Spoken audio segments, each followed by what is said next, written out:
Let's talk to Danny Shaw about this and also what's going on in our police forces. Home Affairs commentator, a former advisor to the now Home Secretary Yvette Cooper. Danny, good morning to you.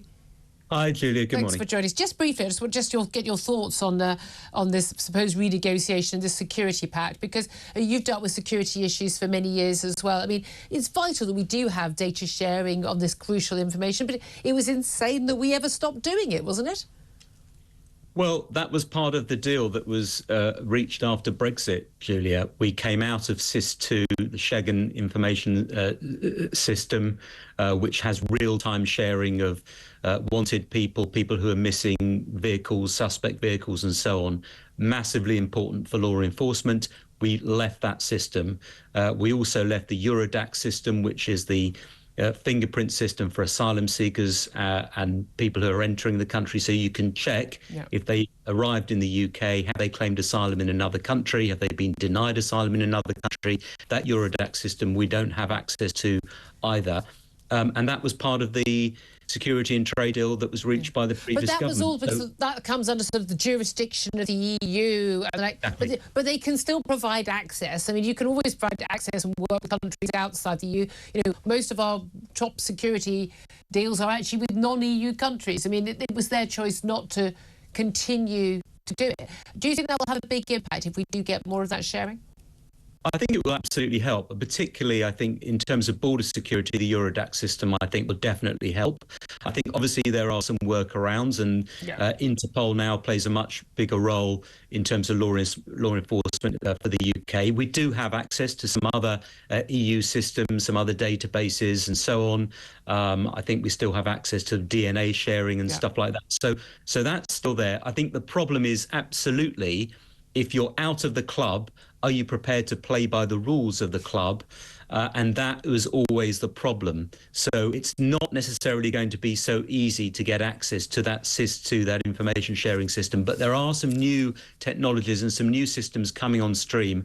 And I would expect that there will be some progress on this, but it may take a few years for that progress. Well, when it's mutually beneficial, then everyone should be doing it. I think it's crazy if we're not and if they're not. Let me also talk about more things closer to your home. And this is that a record number of police officers, 600, were sacked in England and Wales last year. This is as forces are booting out, we're told, rogue colleagues. Dismissals increased by 50%. From 394 to 593 in the year to the end of March this year. 20% were sacked for dishonesty, so, you know, taking a bribe or something, and discriminatory behaviour was recorded in 74 cases. 18 officers sacked for being part of WhatsApp groups where some pretty unpleasant choice words were being used. Same number are found to have possessed indecent images of children, shockingly. Meanwhile, 33 officers who abused their position for a sexual purpose were sacked. Now, we should welcome this news, shouldn't we? The police are actually getting to grips with rogue officers, getting them out of the force, because actually officers often have been kept in forces. Everyone kind of turned a blind eye because it would be difficult. But actually we need these difficult decisions to be made and these wrong uns booted out for everyone's benefit.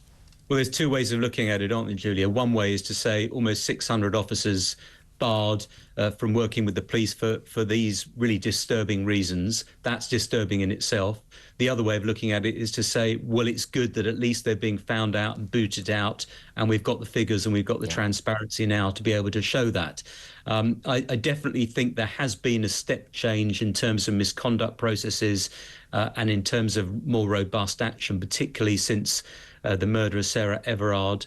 And I think that, you know, forces are more certainly, you know, quicker to take action. The processes have stepped up, particularly in the Metropolitan Police. I mean, a lot of these cases will be in the Met because it's the biggest force, and that's why we're seeing this big increase. And so many times, it only represents 0.35% of police officers across England and Wales. So it's a fraction of the workforce. And absolutely. But I've spoken to so many officers over the years who've said to me, you know, when there is wrongdoing and you speak up about it, you're the person who is punished. You're the one who's sent to Coventry. And people I know actually left the force because basically no one wants to go out with you. You're going to turn on me. That's why you end up with an officer like Wayne Couzens in the Met Police, whose nickname was the Rapist. You know, and that's how you end up with these people staying in the force, able to use, we think, his warrant card to abduct, then rape and murder Sarah Everard because he was able to continue that work. We need police officers to know it's safe to speak up and say, this person is wrong and they're taking bribes, they're sexually abusing women or children, they're looking at images of child abuse. We need people to step up, and we need those officers to be praised by their bosses and their colleagues for speaking up. Yes, and I think there's still some tightening of the rules that can take place. For example, there isn't actually a rule that says if you fail your vetting, if you're in the police service and you fail your vetting, you're immediately dismissed. It's crazy, but it's true. That's going to be changed so that there will be automatic dismissal in cases like that. And we know after that the report in the wake of the Wayne Couzens case that actually a huge number of police hadn't been properly vetted. It was a little Zoom chat, and that was it. Yes, certainly the vetting requirements can be tightened up, and because what you find is that some forces are really good at it, others aren't, and where you might fail your vetting in one force, you won't in another force, because it is done generally by force. Really the requirement should be equal. It doesn't really matter. Absolutely. In the police service whether you work. So there's still some areas to tighten up on this, but it feels like we're going in the right direction. Absolutely. Danny Shaw, really appreciate you joining us, for Home Affairs commentator there. Tom Slater. No, absolutely. It's one of those topics where how much can this be a potential overcorrection, like if in terms of when you're dealing with police. But at the same time, if you think about the kind of cascade of cases we've had in recent years, you talk about the Wayne Couzens situation, you talk about the kinds of things that officers have been found to get up to, it's hard to say that something shouldn't have been done. And it's in the interest of all the good police officers, a vast majority, that those people aren't there. You don't, one rotten apple is bad enough, but when there are 600, you definitely need them out. Thank you very much indeed for that.